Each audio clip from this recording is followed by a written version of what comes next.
एक भक्त ने पूछा, बाबा मैं सब कुछ सही से करती हूं, रोज पूजा पाठ करती हूं, फिर भी घर में बरकत नहीं है, धन नहीं टिकता, सदस्य बीमार रहते हैं। तो आज इन्हीं सवाल का जवाब मिलेगा। घर के मंदिर में जलने वाले दीपक घंटी रोज धोने वालों गौर से सुन लो, वरना पूरा घर हो जाएगा बर्बाद। आप सभी का दिल से आत्मा की गहराइयों से स्वागत है। जीवन में चाहे कितनी भी मुश्किलें क्यों ना आए, एक चीज कभी मत भूलिए, पूजा मंदिर में रखी घंटी, देवी देवताओं की मूर्तियां और जलते दीपक के साथ कुछ गलतियां ऐसी होती हैं जो अगर हो गई तो किस्मत का पहिया उल्टा घूमने लगता है। ऐसा दुर्भाग्य आता है कि संभलना भी नामुमकिन हो जाता है। घर में बरकत रुक जाती है, खुशियां सूख जाती हैं और गरीबी ऐसे कदम जमा लेती है कि चाहकर भी हटती नहीं। हो सकता है आप भी अनजाने में वही गलतियां कर रहे हो, इसलिए पैसा पास टिकता नहीं, घर में अशांति रहती है और सफलता बस दूर से हाथ हिलाती है। हम बिना समझे जाने अनजाने कुछ ऐसा कर बैठते हैं जो हमारे भाग्य का दरवाजा बंद कर देता है, और जब सब हाथ से निकल जाता है तब हमारे पास रह जाता है सिर्फ पछतावा और ताने। लेकिन घबराइए मत, आज इस प्रवचन में हम आपको पूजा मंदिर से जुड़ी हुई रहस्यपूर्ण बातें बताएंगे, जिन्हें सुनकर आपका दिल खुद कहेगा, गुरुजी आपने तो मेरी सोई किस्मत जगा दी। तो इस प्रवचन को अंत तक देखना, क्योंकि ये सिर्फ जानकारी नहीं, ये आपकी जिंदगी बदलने की कुंजी है। बहुत से लोग पवित्र वस्तुओं को धर्म का प्रतीक मानकर मंदिर में रख लेते हैं, लेकिन वही सबसे बड़ी गलती कर बैठते हैं। आज हम आपको विस्तार से बताएंगे पूजा मंदिर में कौन सी चीजें रखना शुभ है और कौन सी अशुभ, दीपक कितने बजे जलाना चाहिए और जलाते समय कौन सा मंत्र बोलना चाहिए, घंटी कब बजानी है, सुबह या शाम, और कितनी बार शंख कब और कैसे बजाना चाहिए, और बजाते समय किस मंत्र का जाप करना चाहिए, दीपक रोज धोना चाहिए या नहीं, मंदिर में कितनी मूर्तियां रखनी चाहिए और क्यों। ये 7-8 बातें छोटी लग सकती हैं, लेकिन इनका असर आपकी किस्मत पर सीधा पड़ता है। इस तरह की जानकारी आपको कहीं और नहीं मिलेगी। चाहे आप लाखों करोड़ों खर्च कर दें, हम अपने मन से कोई कहानी नहीं गढ़ते, ये सब ज्ञान है। ज्योतिष शास्त्र, धर्मशास्त्र और ऋषि मुनियों की वाणी से लिया हुआ, जिसे हम आपके लिए आसान भाषा में लेकर आते हैं। और हां, एक भक्त ने हमसे पूछा था, गुरुजी मैं रोज पूजा करता हूं लेकिन फल क्यों नहीं मिलता, उल्टा नुकसान ही हो जाता है। इस प्रवचन में मैं आपको इस रहस्य का भी जवाब दूंगा। पूजा हमारे जीवन का अभिन्न हिस्सा है। हर कोई किसी न किसी देवी देवता की आराधना करता है।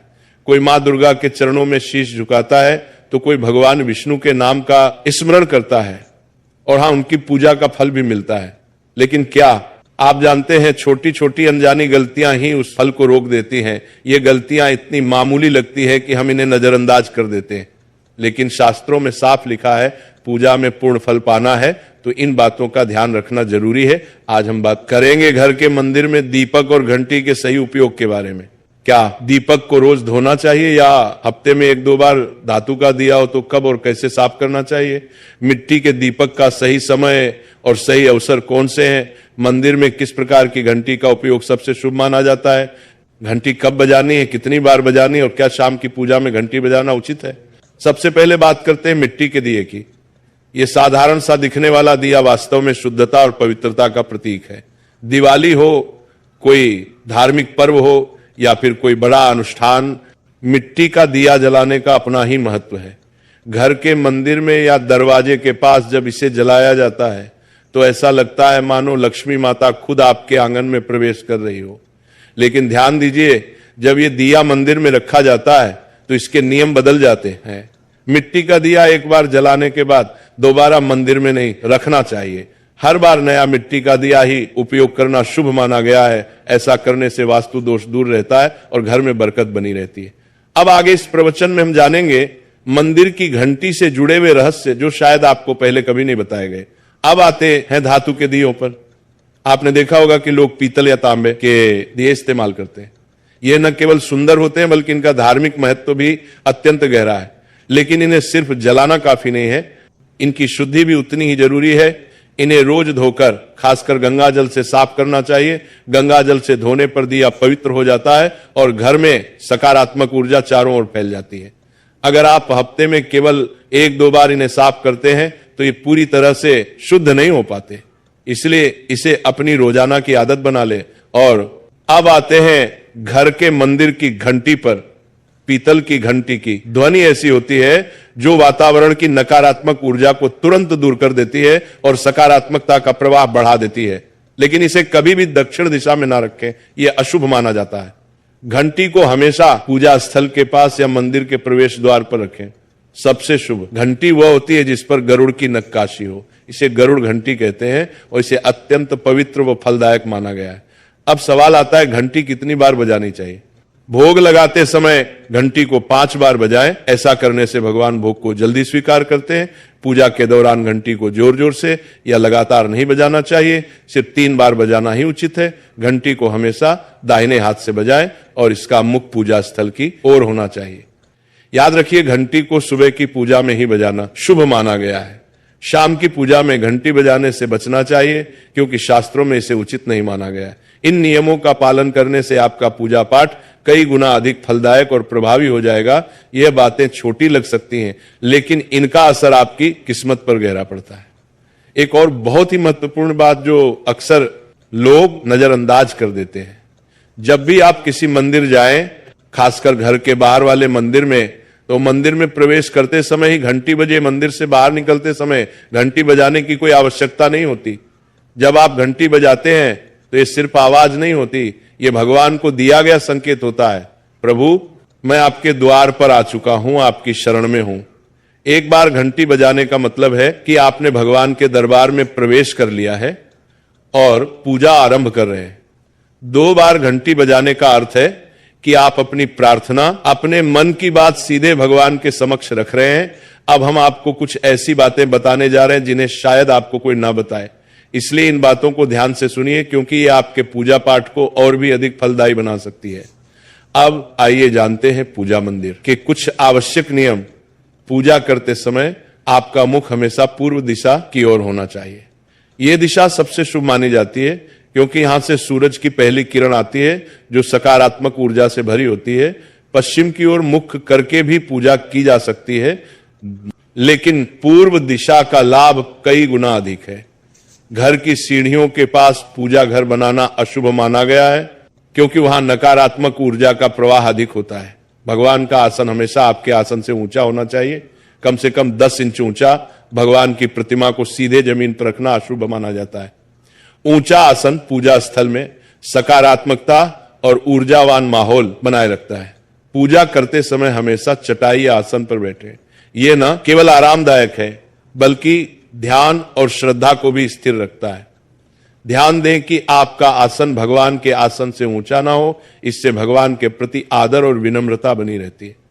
अगली बात बेहद जरूरी है, पूजा घर में कभी भी सड़े, बासी या मुरझाए हुए फूल न रखें। मुरझाए फूल पूजा में अशुभ माने जाते हैं क्योंकि वे नकारात्मक ऊर्जा को बढ़ाते हैं। हमेशा ताजे, सुगंधित और खिले हुए फूल ही भगवान को अर्पित करें। जब फूल मुरझा जाएं या काले पड़ जाएं तो उन्हें सम्मान पूर्वक मिट्टी में दबा दें। इससे नकारात्मक ऊर्जा दूर होती है और आपके घर में पवित्रता बनी रहती है। एक और महत्वपूर्ण नियम, जिस कमरे में आप सोते हैं उसमें घर का मंदिर नहीं बनाना चाहिए। यदि परिस्थिति के कारण आपको अपने सोने के कमरे में ही मंदिर रखना पड़े तो रात को मंदिर को ढक दें और उस पर पर्दा डाल दें। इससे रात के समय मंदिर से निकलने वाली ऊर्जा आपके विश्राम को प्रभावित नहीं करेगी। ऐसा करने से घर में शांति और आपकी पूजा में एकाग्रता बनी रहती है। अब एक और विशेष बात, कभी भी काले कपड़े पहनकर पूजा न करें। सनातन परंपरा में माना जाता है कि काले वस्त्र मन में भारीपन और नकारात्मक भाव लाते हैं जो पूजा की ऊर्जा को कमजोर कर देते हैं। हमेशा शुभ और हल्के रंग के वस्त्र पहने ताकि मन में शांति, पवित्रता और सकारात्मकता बनी रहे। चलिए अब जानते हैं घर के पूजा मंदिर में किन चीजों को नहीं रखना चाहिए। किसी भी देवी देवता की एक ही तस्वीर या मूर्ति रखें। एक से अधिक तस्वीरें ऊर्जा का संतुलन बिगाड़ सकती हैं और पूजा का प्रभाव कम कर सकती हैं। एक ही रूप को स्थान दें ताकि भगवान की ऊर्जा पूरे मन से आपके जीवन में प्रवाहित हो। घर में शिवलिंग रखना अत्यंत पवित्र माना जाता है, लेकिन इसे सही दिशा में रखें। हमेशा उत्तर या पूर्व दिशा में रखें और स्वच्छ स्थान पर ही स्थापना करें। इसे शोरगुल या गंदे स्थान पर कभी ना रखें। भगवान की टूटी हुई मूर्तियां या फटी तस्वीरें पूजा स्थान से तुरंत हटा दें। टूटी मूर्ति पवित्रता को कम करती है और सकारात्मक ऊर्जा के प्रवाह में बाधा डालती है। इसे शास्त्र सम्मत तरीके से त्याग दें। शंख भगवान की कृपा का प्रतीक है। गोमती चक्र से घर में समृद्धि आती है और जल से वातावरण शुद्ध होता है। जल को रोज बदलें और इन पवित्र वस्तुओं को हमेशा साफ रखें। रोज पूजा स्थल की सफाई करें। गंदगी से नकारात्मक ऊर्जा आती है और ध्यान भंग होता है। स्थान को सुंदर, सुव्यवस्थित और सुगंधित रखें ताकि मन सहज रूप से भगवान में लग सके। अब आइए जाने कि हमारे घर के पूजा मंदिर से जुड़े कुछ ऐसे नियम जिन्हें मानना बेहद जरूरी है। सबसे पहले पूजा स्थान हमेशा घर के शांत और पवित्र कोने में होना चाहिए और अगर वह उत्तर पूर्व दिशा में हो तो सबसे उत्तम है। यह दिशा घर में सकारात्मक ऊर्जा का संचार करती है और आपकी पूजा को और प्रभावशाली बनाती है। ध्यान रहे पूजा स्थल कभी बेडरूम या रसोई के पास ना हो।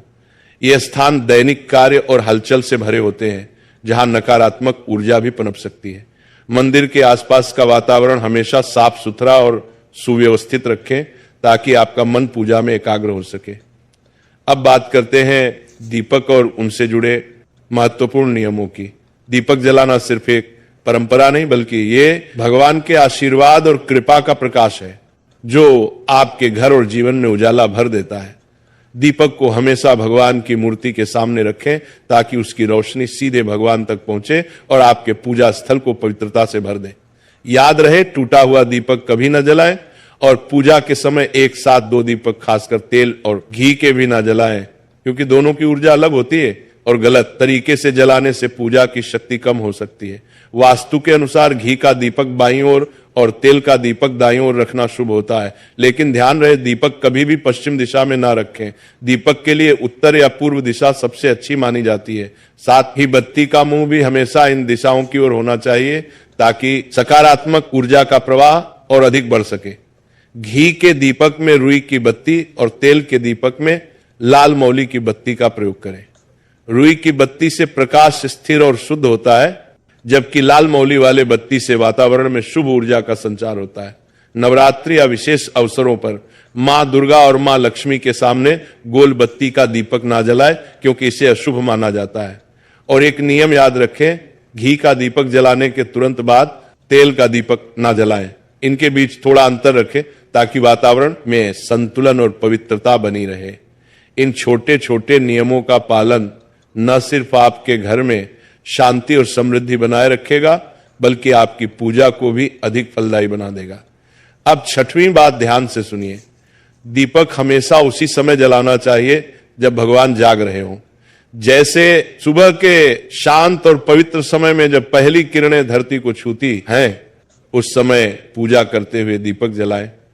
फिर शाम को आरती के समय जब दिन की थकान ढल रही हो और वातावरण शांत हो रहा हो उस समय का दीपक वातावरण को और भी पवित्र कर देता है।